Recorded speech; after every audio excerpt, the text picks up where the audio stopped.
Hi, my name is Dave Main. I'm 36 years old. This is my son Jamie. He is 4 years old. This is my daughter Jessica. She is also 4 years old. They are twins. We are from Adelaide, South Australia, and we all have Lyme disease. Okay, 14 years ago we went to Port Douglas, Queensland for our first year wedding anniversary. During that time I was bitten by a tick whilst taking a photo of a little waterfall that we found. So at the waterfall, that's where we believe I was bitten by the tick. We couldn't think of any other areas that I went off track through bushland to collect one. The following days after that photograph, I felt very, very sick. I had no energy, very tired, very weak. I was sweating. I was having big troubles breathing. So we finally went to a local GP that was in Queensland who saw me and gave me Panadol, saying it was something viral, and sent me on my way. I spent the rest of our holiday up there struggling. I was just really sick. I just couldn't shake this so-called flu that I had. And we came back to Adelaide, where we noticed I had a very large bullseye rash on my leg, and that hung around for about 5 weeks before fading away. Wow. The rash was about this large on my shin, and bullseye, so the centre of it was normal skin colour and the outside was very red. I still felt very sick at that stage, and like I said, it was just like a flu that I could not shake. So eventually I came good, and it sat in my system for 10 years dormant, and I lived life normally at that stage. I had normal aches and pains, which I thought everybody did. Then we had some stressful things happen in our life, like a house fire. Our twins were born premature, and that seems to have woken up the Lyme disease in me, which started attacking my feet first, and I was having troubles walking. I went to a doctor asking for help about my feet. They sent me to some specialists and did their tests. They couldn't find anything wrong. They gave me anti-inflammatories, did x-rays. I was told that I could have broken my feet, which there was no way I'd break my feet. I put up with this for another 2 years of sore feet, massaging them every night, and then one day my hands started hurting. I thought I had arthritis. I couldn't do up my daughter's buttons anymore of her t-shirts, and that was my turning point to go back to the doctors, thinking this is not right. I could feel myself deteriorating. They ran some further tests, starting from the beginning again, and one thing led to another, and he sent me to a specialist who was a rheumatologist, and I actually saw 2 rheumatologists. The first one told me I had psoriatic arthritis. The next one told me I had palindromic rheumatism. I didn't know which way to trust, which one to believe, so I stuck with palindromic rheumatism simply because when he diagnosed me, he actually touched me and did some physical tests on me rather than just talking to me and diagnosing me. We did speak to this rheumatologist about Lyme disease and was assured that it doesn't exist in Australia. It wasn't until later on, seeing it on Today Tonight, that we saw a lady tested positive for Lyme disease through an American test. So we researched into it and had my GP sign all the associated forms and had my sample taken and sent to America, which returned, and I took those results to a specialist in New South Wales who clinically and medically diagnosed me with Lyme disease and some co-infections. We have all had IGNX testing from America, and I have come back with a CDC positive result and an IGNX positive result for Lyme disease. My 4-year-old daughter Jessica, she has also got an IGNX positive result to Lyme disease, and she's also got a high positive result to Bartonella. My son is also positive to Bartonella. My wife is IGNX positive to Lyme disease and also positive to Bartonella. We have all tested positive to Mycoplasma species and fermentins. I have my own business, which is an earth moving business. I had to shut it down because I was too ill to keep working. I was cancelling too many clients and postponing them, which wasn't fair on them, and obviously not successful for my business. Since shutting it down, I am on treatment, and there's no way I'd be able to go out there into the sun while on the medication, which are strictly forbidding me to be under sunlight. I don't have the energy to be on the machine. I get white fingers from the vibration, which is also called Raynaud's phenomenon. Originally I thought I had arthritis in my hands, being that I couldn't use them. I was looking at them and they just felt crippled. I struggled getting the button through the hole. It was a joke. I'm 36 years old and I thought, yeah, I had arthritis, and that was the turning point of me to go see the doctor and seek more answers with what's wrong with me. Jamie gets headaches. He's also got stomach issues, gets stomach cramps. He's really bad night sweats every night. He soaks his pillow, we rotate pillows, flip his pillows over. His night sweats are uncontrollable. He also has a lot of bad dreams, which is apparently related to it as well. When he gets sick with a common cold, he gets hit hard. He gets hit harder than all of us.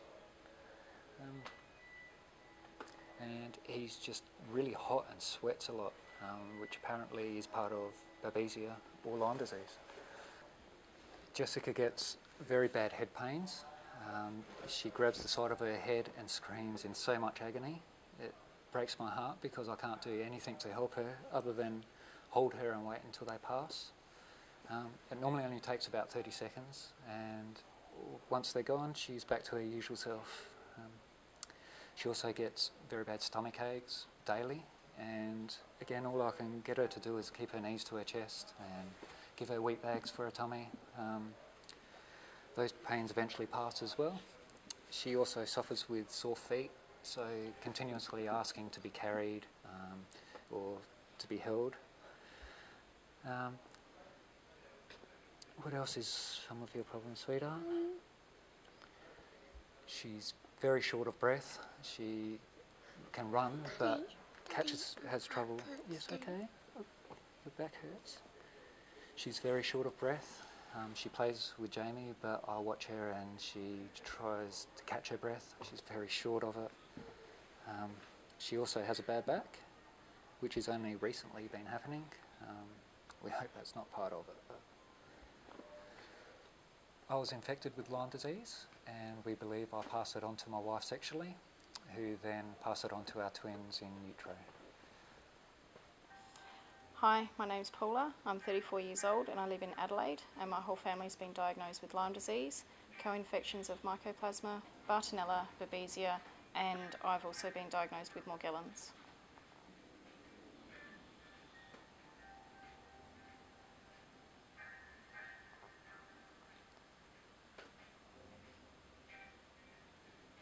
Alright, so tell me about Morgellons. Morgellons feels like there's something tiny under your skin moving around, pricking you, perhaps biting you. Sometimes it feels like there's things crawling on top of your skin or directly underneath it. If you could take the top layer of your skin off and clean underneath it, that's what it feels like. It needs a good scrub out to get rid of all the crunchy, stingy bits. I find that I get itchy sort of in cycles. It's like, I don't know whether they get bigger or they die or they breed or something, and I get itchier. I end up with little lumps on my skin. It's very annoying. It makes you sometimes not be able to concentrate because you just want to itch, and it looks ugly. Don't feel like having people touch you on the arms because you're scared they're going to be able to feel the lumps and bumps. And I do get it on my legs as well, and my shins sometimes feel really itchy and crawly as well. It's been going on for over a decade, if not 2 decades. I felt like I've had that since I was a teenager. It feels like it's been worse in the last 5 or so years, going all the way up and down my arms and more on my legs than I never used to have it on my legs. So Did you ever have that diagnosed as anything, or did doctors No. say it was all in your head? No, I did have one doctor tell me that she thought I had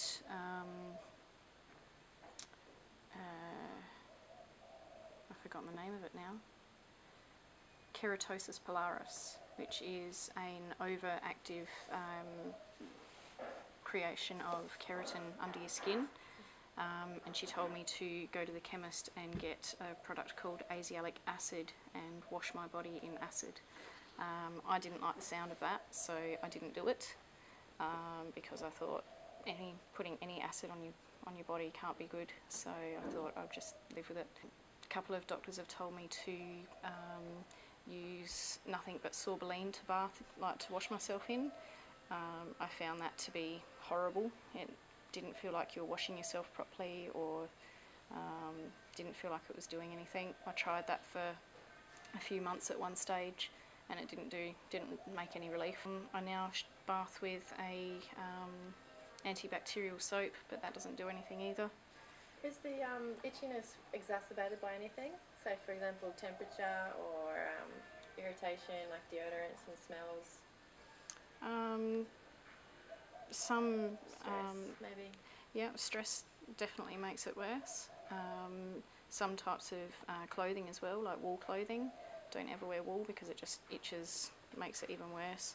I think the heat makes it, it sort of feels like it gets a heat rush on top of it and makes it worse in the evenings once I cool down. Sometimes when I shower, if I shower too hot, my legs itch even more. Shaving? Shaving, I'm not apparently supposed to shave. I'm not supposed to wax, but I'm a girl. I have to shave my legs. Otherwise, old mate over here wouldn't be very happy. No. Oh, Paula, are you able to just tell us how, in your view and your perspective, how you guys ended up with Lyme disease? Yeah, so we were at the waterfall, and then that evening when we got home to the hotel that we were staying at, Dave just started to get really sick, and I thought he was going to die. He couldn't breathe properly. He was getting sweats and he was getting chills. He looked like he'd turned from, the 20-year-old man I'd just married a year ago into like an 80-year-old man. He was all grey. His skin was just, it looked like it was dying. That night when he was sleeping, a couple of times I knew he was okay because I could hear him breathing. It was that rattly and horrible. But a couple of times through the night when I woke up, I couldn't hear anything, so I thought he'd died. And then, I'd wait and wait. And a couple of times I actually touched him on the back and he'd start breathing again. So I knew he'd stopped breathing a couple of times, which was really scary. So I didn't want to go back to sleep, worried that, he wasn't going to wake up. A few weeks later, he noticed this really horrible and big bruise on his shin. It looked like someone had hit him with a 2x4, and he didn't have any recollection of getting it. So you didn't see the tick at all? No, we didn't see the tick, but when we inspected the actual bruise that he had on his shin, we saw that it was like an oval-shaped bruise with clear pink skin in the middle and like your normal colour. And then in the centre of that clear skin was one single hole. It looked like a hole where maybe one of his hairs had fallen out. Being that it was a strange looking bruise, we thought we would look and see if there was like a spider bite or something in there, which we only found the one hole, so we presumed it was just a hair had fallen out of the middle of the bruise. And not having the internet back then, we couldn't do any research on it. Didn't know anything about ticks, and not thinking of any insects biting you with one bite. We were always presumed that most things bite you with two holes. They'd leave 2 holes in your skin. My symptoms have ranged from feet pain, hand pain, really bad chest and head pains. I also get a random stabbing pain throughout my whole body. Feels like a voodoo doll, like somebody's pinning me with a pin or a stake. I get very weak, very tired. Really bad eye floaters, so they annoy me, hovering in front of my vision. Very sensitive to bright light. I've had muscle deterioration, muscle weakness. Also get burning sensations in my joints and my muscles, very bad poor memory, metallic taste in my mouth, very random weird burning smells. I had troubles walking at the beginning of it all. I was struggling, and I think that's... and I've also got this face rash that comes up mainly over the bridge of my nose and onto my cheeks, which was one of the reasons why it was believed I had lupus, although that is not the case. You've got some on your chin right now. That's it, isn't it? I think that is it. Unable to sleep at night times. Yes, early night morning sweats. waking, night sweats, just like Jamie. Yeah. Vivid dreams. I have dreams that when I wake up I feel exhausted. I spend the whole dream looking for something or doing something, and I wake up like I haven't had any sleep at all. You could walk 5 steps and be puffed out sometimes, and other times you can walk 10 and not be puffed out. That's right. Every day seems to be different. It's hard, because how do you make plans when you don't know how you're going to feel tomorrow?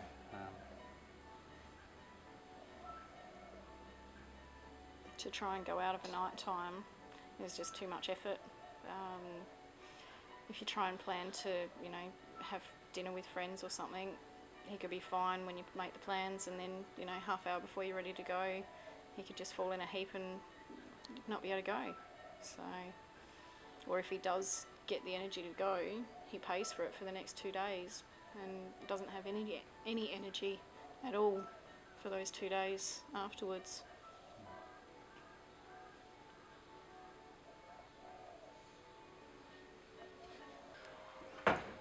I get lots of pains in my legs, my feet, my hands, my forearms. I get chest pains. I get pains in the back of my head, behind my eyes, neck pains. Ever since the kids have been born, the doctors thought it would be best having twins to give me an epidural. That didn't go too well, and ever since I've had that done, I've had a really, really bad pain in that area where they did the epidural. I'm now figuring out that I believe that with the scar tissue in there and the bacteria, that the bacteria are probably playing a big part to that pain. And since I've started taking the Cowden program and detoxing a little bit, I'm finding that pain is reducing. So all of these things that you blame on other things, like, I'm getting older, or I lifted a heavy box, or things like that can cause other pains in your body, are not from that. They're all from the Lyme and co-infections. I get a lot of brain fog. I can't remember things that go on in daily life. I can remember everything about my work. It's like that was implanted in me before I ever got sick, so it's embedded in there and hasn't gone away. But I have to write lists of things to do and checklists, because otherwise I do forget. I get a lot of twitching in my face, in my eye, in my eyebrow, my eyelid, in my left side. I've had some like jolty movements in my right thumb and forearm. And that was really scary, that it would do its own thing without me doing it, and I couldn't stop it. That started in the last couple of months. From my understanding, Dave was the one who's been bitten, and he's passed it to me sexually. And then once we've conceived the children, they've been given it whilst they were in utero. And I also am wondering whether or not that had something to do with them being born prematurely. It can't be proven, but when they were born, Jamie had an infection in his, I forget what the word for the sac's called now, not placenta, in his actual the amniotic, it's called a sac. So he had burst his sac and there was amniotic fluid leaking, and they stopped the labour happening, but they said that if the labour started again by itself, then they can't stop it a second time, because that usually means that there's like an infection or something in the ruptured sac, and it's best for the baby to come out rather than stay in there with an infection in the sac, because it can cause more damage. So when they were born, which was only a couple of days after the first time I went into labour, they took his sac away and tested it for infections. But before they did that, I actually got the opportunity to feel inside both of their sacs. Now Jessica's sac felt nice and clean and smooth and slippery, you know, like, I don't know, almost like it was, yeah, just clean and like a oil slick, really soft and clean. And Jamie's felt like it was gritty and like it was a little bit like sandpapery on the inside. So there was definitely an infection in there, and when they tested that for infection, it came back with an unknown bacteria. Now, back then we didn't think of anything, you know, we didn't know about possibly having Lyme or anything to go with it, so we didn't keep that sac. Looking back now, it would have been really good to be able to test that for Lyme and see if that had Lyme, and that might have been the reason why they came early. But we can't prove it, but we can't rule it out. So I don't know whether it had something to do with it or not, but You hypothesised that it did, didn't it? it potentially could have. Yeah. Potentially could have. But yeah, just, you know, thinking back to them saying now that there was an infection in there that was unknown, well, I've got unknown infections now, so... Hello, my name's Jane. I got Lyme disease. It's going to get better and better. My name's Jessica, and I have a head hurt, and my tummy hurts, and my feet hurt. And I'm 4 years old, and I got Lyme disease.